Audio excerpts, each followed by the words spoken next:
Greetings, old friends.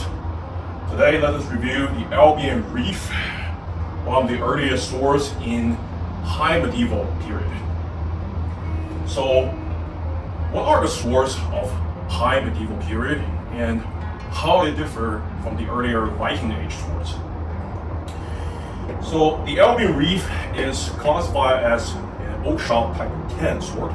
Your Oakeshott developed in Typology for medieval swords as a continuation of Dr. Leon Pedersen's Typology for Viking-age swords. The first type of Oakeshott typology is the type 10, which is the sword of the 11th century. And it featured this very broad blade with a shallow and equally broad fuller, running the entire length of the blade, phase in around 1 inch from the tip. Judging from profile, indeed, it looks very similar to late Viking-age swords. In fact, many of the 11th century 10s and 11th century Viking-age swords are classified as type 10. However, they do have some distinguishing features. One very obvious feature is the crossguard, and this simplified pommel usually features a Brazil nut type of pommel or an early simple wheel pommel. If we just look at the blade's profile, they tend to be almost identical to late Viking swords. However, if we look at the thickness, it reveals a different picture. We know that Viking-age swords tend to be thin compared to late medieval swords. They come in around 4 in thickness near the base, and usually distally taper to 3 or 2 millimeters. So that's relatively thin. And obviously, the broad fuller contributes to that because usually the thickest section of the blade happens near the center. If you look at late medieval swords, they tend to be thick, but it's only the raised central ridge that's the thickest part. Obviously, having a diamond cross section will make the majority of the blade carry less material. However, if we compare late medieval swords to early High Middle Ages, swords tend to taper more, so they may be comparable in their width at the base, but they definitely have a more acute tapering to the tip. And having this beefy thickness in the center is very conducive to the requirement of very stiff thrusting to penetrate mail armor or stiff gambeson as a textile protection under plate armor. In the very beginning of the High Middle Ages, this type of armor did not exist. If we look at Bayeux tapestry, which is a 11th century artwork depicting the Norman conquest, the prevalent armor type for this period is mail hauberk, usually short-sleeved, like a coat, all the way down to your knee. Usually you wouldn't have any mail protection on your shin or your side. Occasionally you'll find some of those. Fast forward to the 13th century, we'll look at the famous Makijowski Bible. It depicts some events in the biblical time, but it used contemporary armor and weapons. And indeed, armor of this period evolved into something that encased combatant from head to toe with mail protection. So you have a very tight fit mail coif on your head. Underneath, usually a gray helm or some simpler helmets like kettle hat. The lower body is also protected by mail trousers down to your toe. Your hands are protected by mail mittens, usually integrated with the hauberk, having a long sleeve all the way down to your wrist. So you see, since the High Medieval period, the development of arms and armor have been locked in an increasingly intense arms race. But we should not understate the fact that the top tier of these contemporary arms and armor were only afforded to the powerful and wealthy nobility and knightly class, while the vast majority of the battlefield combatants were mass levies poorly equipped. who had access to nothing but thick clothing and occasionally padded textile armor. Period swords and sidearms were quite an effective implement of war with their exceptional cutting capacity, targeting only flesh underneath nothing but clothing. This is especially true to the beginning of the High Middle Ages, the 11th century, which can be seen as a transition from the Viking-age to a time of knighthood. Swords at this time had become lighter and more agile compared to early centuries of the Viking-age. Perhaps due to the popularization of the strap shields, such as the kite shield, which are less technical and manipulative in melee combat than center whip shields ubiquitous to Viking-age Europe. Swords paired with such strap shields must also evolve to be more responsive in defensive maneuvers such as parries and riposte. Easier to redirect in the middle of a cut, something Viking-age swords rarely needed to accomplish. The evolution of technology may have also played a part, so grinding a greater degree of distal tapering of the thickness on the blade became more viable, and the improvement of forging and heat treat process had been refined so that the blade's quality were more reliable to be thinner. Yet when it comes down to the High Middle Age, when you think of the knightly warrior class, their code of chevalier, and the dominance of Christendom, the numerous crusades, there has been this carefully concocted misconception, spread wide and far since the Victorian age, that knights were unsophisticated brutes that enjoyed bashing their enemies or even each other clad in armor with long and heavy swords, which couldn't be further from the truth. Whether you believe their status and conduct were just, you cannot deny that knights and men-at-arms were machines of war, trained from birth to obey and serve, raise the banner to call on levies, and fight as their liege lords please. They knew their trades in and out. That includes how to operate their tools of the trade, which are the arms and armor, with efficiency and skills. And that demands sophistication in the making of such weaponry as well.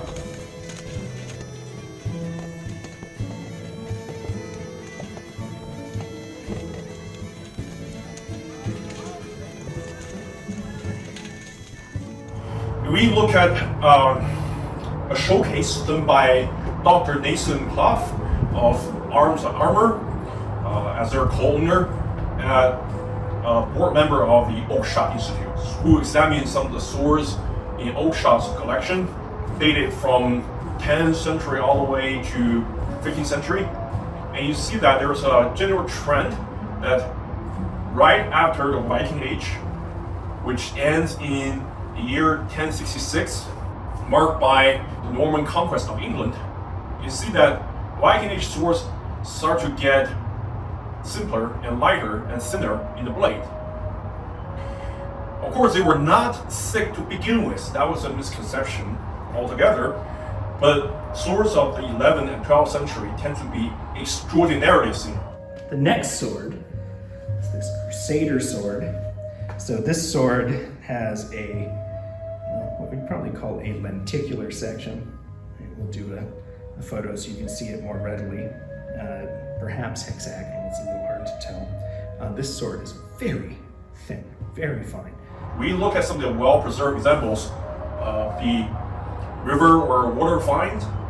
You see that some of the blades are 1 to 2 millimeters. Occasionally, they're less than 1 millimeters in thickness near the tip. And there was a very dramatic distal taper. So even though they're thin near the cutting portion, just under the tip, they are still very thin after the tapering near the base. So it starts sometimes around 3 to 4 millimeters. overall they are quite flexible. And even without flexing them, these antique swords, you can get an idea that how flexible they actually are, even after 1,000 years. So you gotta understand, swords in the high medieval ages, stereotypical knightly swords or crusader swords, were never sick bashing devices. They're implements of war that slice and dice. They're not crowbars. They're not heavy. Okay, if we look at this Albion Reeve, the name indicates it's inspired by a surviving example of Anglo-Saxon sword of the 11th century. And this sword weighs 1066 grams, coincidentally. And that's quite a coincidence, isn't it? First of all, if you look at the weight, that's 2 pounds and 5.6 ounces, which is kind of light. It's 2 ounces, roughly 2 ounces lighter than the official stats of this model. And know that Albion swords are mostly handcrafted, hand ground, hand finished, so their weights can deviate quite a bit, usually lighter than their specified weight on their product page. So I enjoyed that. However, 1066, that's a happy coincidence, right? And that signifies the end of the Viking-age, the Battle of Hastings, where William the Conqueror, William, Duke of Normandy, defeated Harold II, the last Anglo-Saxon king, and became the ruler of England.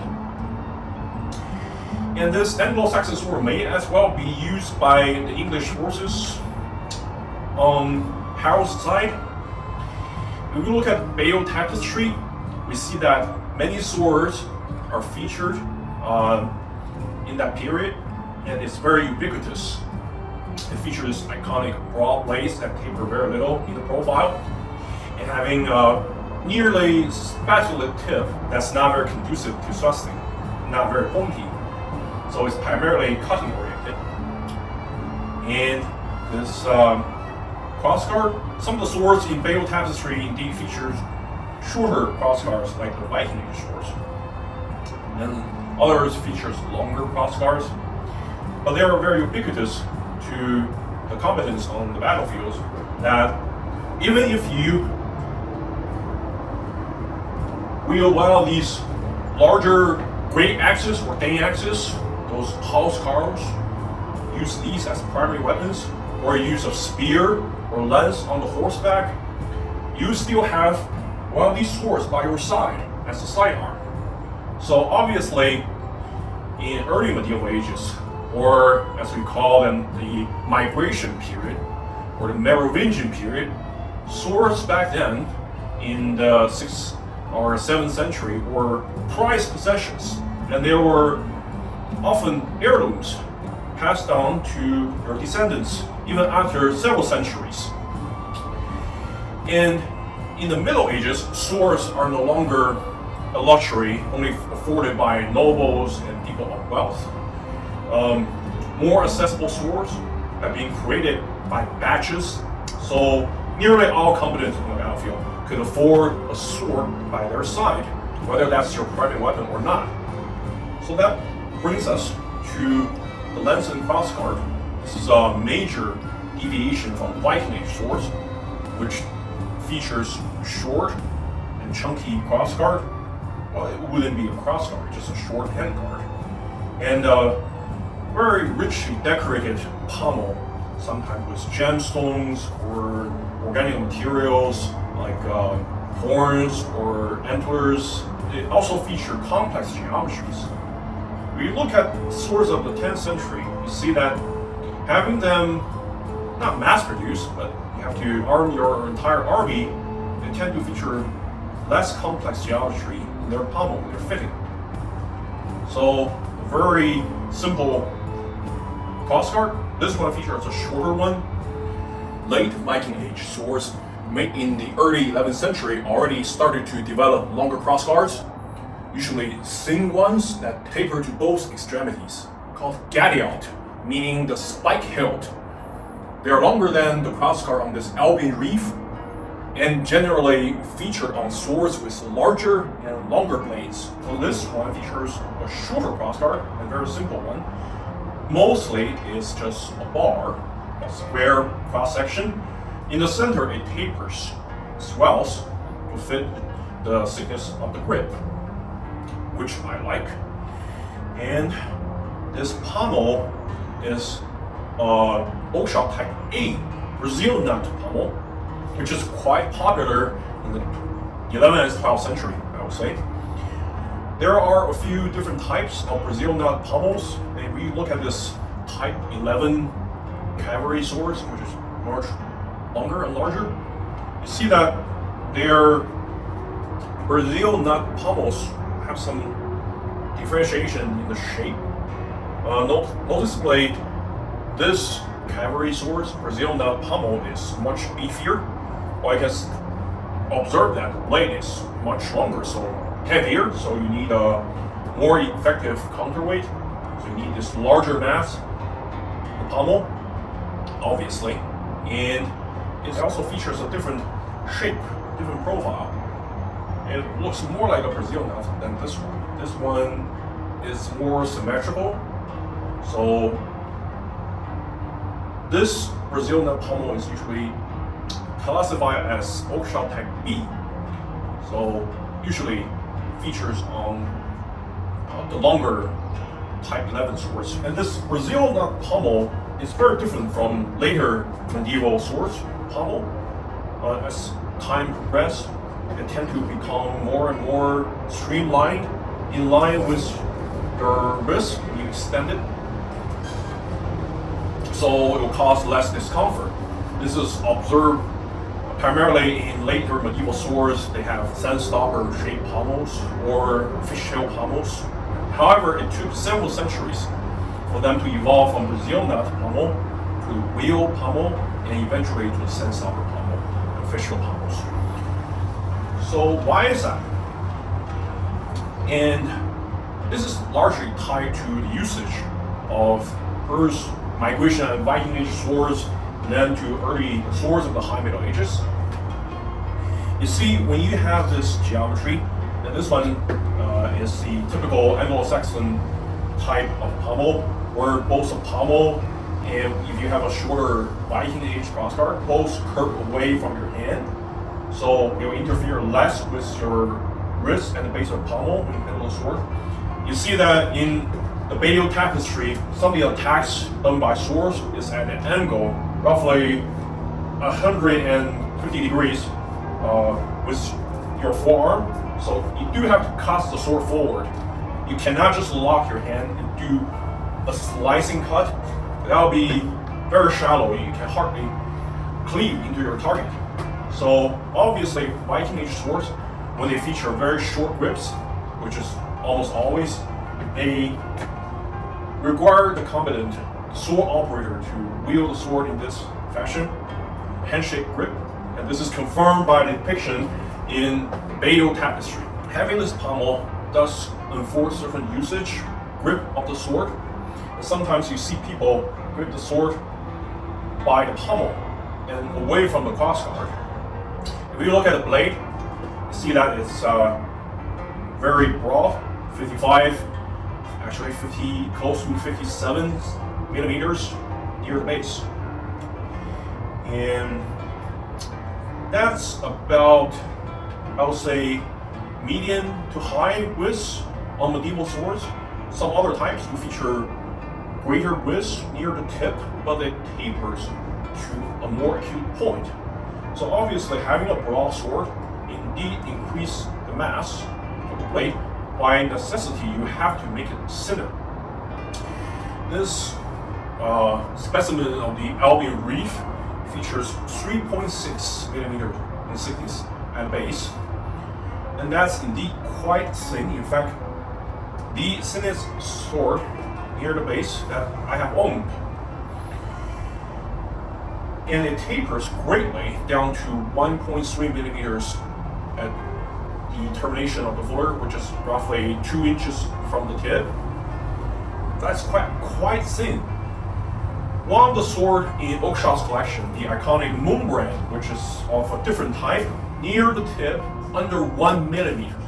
There's not much material loss on the sword because it's river fine, which river preserves steel much better, so it's in good condition. It was originally this thin and flexible. They were made this way because they are meant for war, and you consider earlier times, many parts of your body are only protected by clothing. And it's worth noting that textile protections such as the gambeson of multi-layered hardened linen didn't exist in this period. So targeting these areas, the limbs and the neck, is very effective in combat, obviously. So you were never supposed to use swords to bash against mail armor because it's not going to do a thing. Mail armor having these very thick and small links, they are meshed together to have this very durable layer of defense. It's impossible to cut through. It's extremely difficult to thrust through. Even if you penetrate the ring, it will not really go far. If you have certain thick clothing under, or mail armor that is. So obviously, don't bother with thrusting, and we'll see that, how this will perform in thrust later in the test cutting session. But this is primarily a cutter, a slasher, if you will. So, and having a very broad footer, which is roughly half the width of the entire blade throughout, it reduces the width, obviously, but it preserves certain rigidity. It wouldn't be too flexible. If you have a universal bar or just a sheet of metal that's very thin, obviously it will be too flexible, and that's not suitable for combat. And near the tip, it's 1.3 millimeters. Again, that's quite thin. That just defies the common misconception of thick medieval swords. I wouldn't say never existed. Right? Some of the larger examples, longer ones, they feature slightly thicker blades.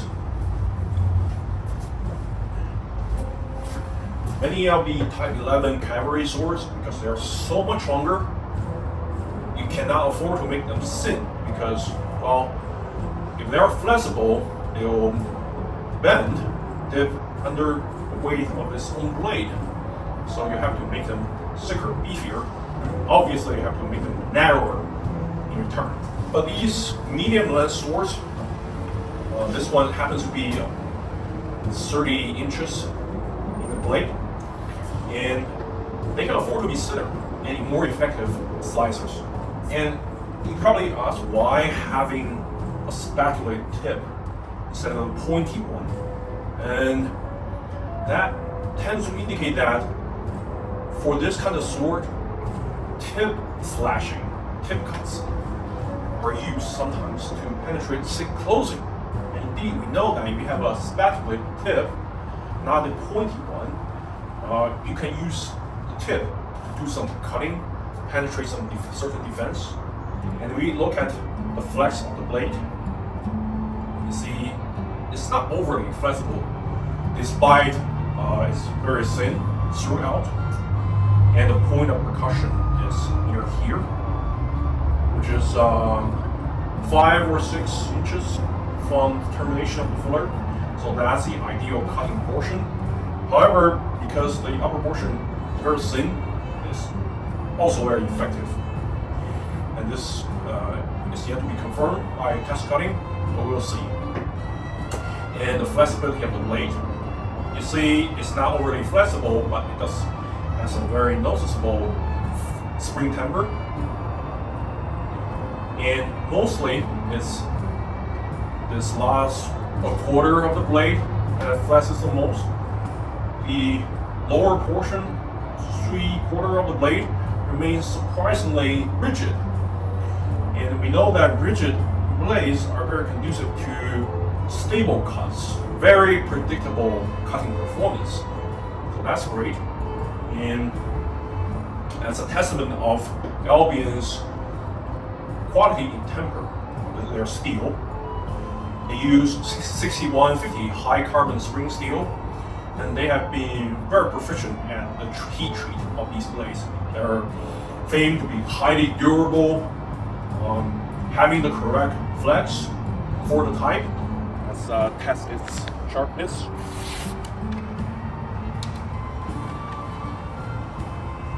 The sharpest among my Albion swords. It seems adequate. Those edges, good edge geometry, but the final sharpening is left wanting. It seems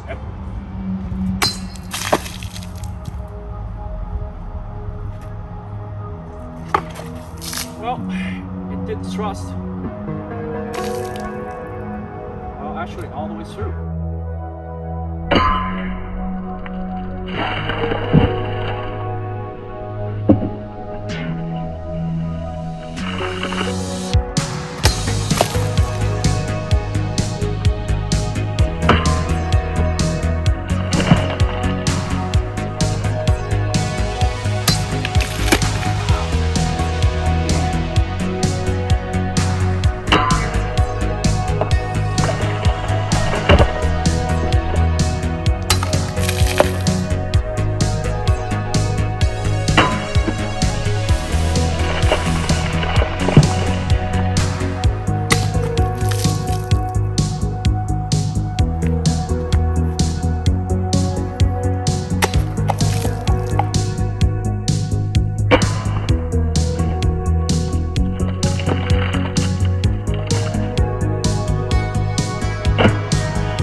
Highly maneuverable sword for 11th century piece.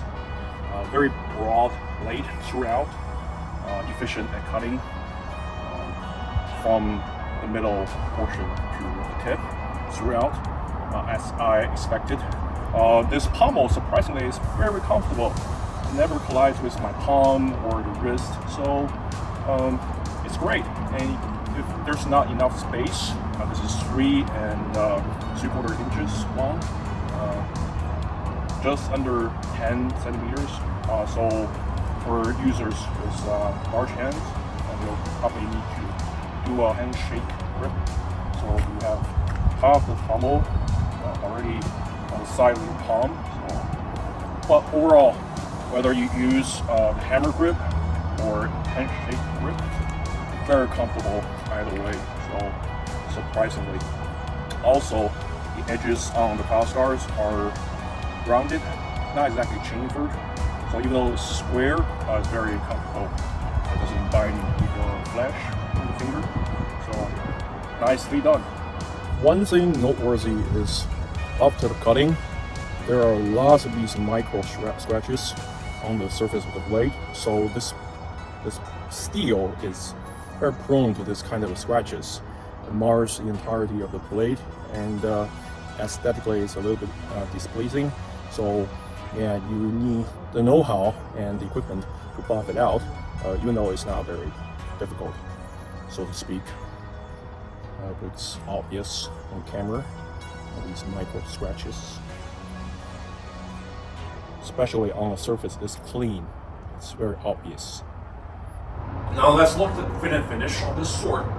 And as always, Albion is famed for their attention to details and the quality of fit and finish. We look at the blade. There's very little rippling, but there are some to be observed on this very broad and flat blade. The edges of the flare are reasonably well defined, not the most crisp, obviously, but they are perfectly straight. Both edges, they are, I would say, 95% symmetrical, And if you look at some of the medieval swords, the surviving examples, even though people of the Middle Ages were obsessed with symmetry, they never had the tools to implement perfect symmetry. So this kind of deviation is very acceptable. I would say probably better than 99.9% of medieval swords, especially in the 11th and 12th century. And termination puller fades a little bit. It's not very well defined, but it's very appropriate to this type of sword. Features this iconic spatulate tip, the pointy one. Yes, Viking-age swords and earlier high medieval swords tend to have spatulate tip. Some of them feature pointier tips, but I still enjoy this very stereotypical reproduction to be faithful to the majority of this blade type. And there's another offering at Albion feature the identical blade and guard, but having a very simple wheel pommel dated to the 11th century. It's called the Albion AU. So it's indicated this is an Anglo-Saxon sword, and the other one is likely to be used by the Norman forces. Indeed, if we look at some of the surviving examples of the 11th century swords, most of them feature still this kind of Brazil nut pommel, which is a continuation and streamlining of Viking-age 3 lobe, 5 lobes pommel types, but without the complex geometry. So I enjoy the attention to detail on this Brazil nut, which is highly symmetrical despite being polished, done by hand, and there's quite a bit of geometry on this Brazil nut. The end or the butt of the pommel, you see there's a tapered flat section, and the tan goes through that and being peened, and then it's filed flat and polished to be flush with the entire pommel. However, if you look closely, you can still see the remnant of the tan being peened, and it's done very cleanly. So kudos to Albion. The entire Brazil nut is finished with a high satin polish, which is consistent to the blade and the crossguard. The crossguard is one of the simplest form of all the Albion offerings, just a square bar. However, it does taper in the center section and is mostly flush. Your grip. The grip itself is masterfully done. Features linear tapered width, but also some swell in center in the thickness. Overall, it's an oval cross section on the grip, and it feels very easy to index the edge alignment of the blade. You can see there are two footers, one near the guard, one near the pommel, and the cord wrap in between is very even, and this is done with cord on top of a stabilized birch, so the wood wouldn't expand or contract much even in different climate, which is highly appreciated. On top, there's vegetarian leather, and whether it's ox blood or red, I cannot ascertain, but it does look very attractive. The red color is very appropriate for Anglo-Saxon England. The way the leather is wrapped on top of cord and wooden grip is wrapped one direction and it's counter wrapped the other direction. So the thickness on all sides are even. It's very flush. It's very difficult to even feel where the termination of the wrapping is. Overall, another happy purchase. Very happy with that. Always wanted an earlier medieval source. Not in the earlier Middle Ages, just from the 11th century or so. And indeed, it's not a very common blade type you see on the production market. So even though the price is high, usually 3 or 4 times the regular entry-level swords, it's definitely worth it. And both the high quality in fit and finish, attention to details, historical authenticity, being designed by Peter Johnson, who is a famous sword maker himself, but also a researcher, a scholar, an author, who have personally measured and handled hundreds of historical swords in museums and private collections to come up with the design of Albion sword. So it is definitely appreciated. So there you go, the Albion Reeve review. If you enjoy this video and find some useful information, please like and subscribe.